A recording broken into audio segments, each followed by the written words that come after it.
ils ne sont plus membres de la couronne. De longs mois après l'annonce du Megoi et leur déménagement aux États-Unis, les Sussex ont informé Elisabeth II que leur décision était définitive. Les parents d'Archie, qui accueilleront bientôt son petit frère ou sa petite sœur, ont donc abandonné leurs derniers titres royaux.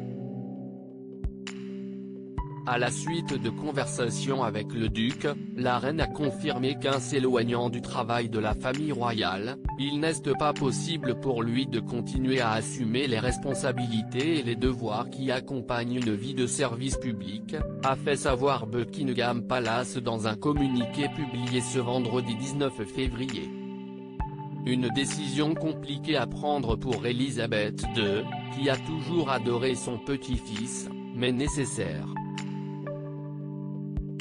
D'ailleurs, Sa Majesté s'est montrée très ferme avec le couple, jusqu'à employer des mots particulièrement durs.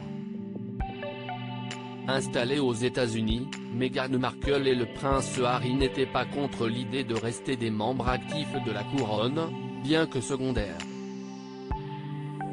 Tout en pouvant poursuivre leurs activités commerciales, notamment auprès de Netflix ou encore de Spotify, par le biais de leur fondation Archewell.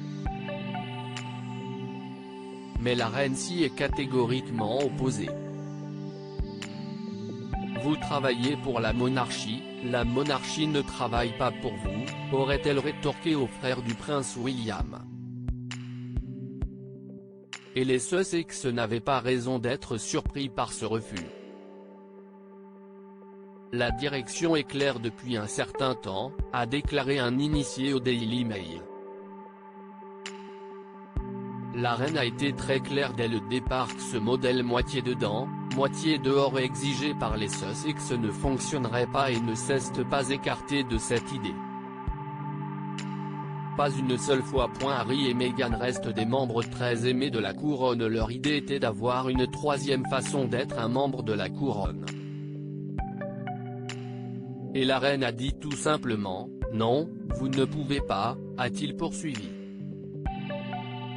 Harry et Meghan voulaient notamment conserver leur rôle officiel au sein des organisations militaires, artistiques, du Commonwealth et sportives, auxquelles le couple tient beaucoup, mais ont été informés qu'ils devraient abandonner ces postes après des discussions avec la reine et les membres de la famille royale.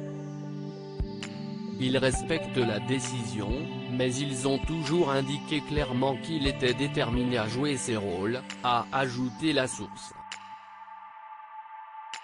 Le palais de Buckingham a déclaré que tous étaient attristés par leur décision de démissionner définitivement de la famille royale, mais qu'il en restait des membres très aimés.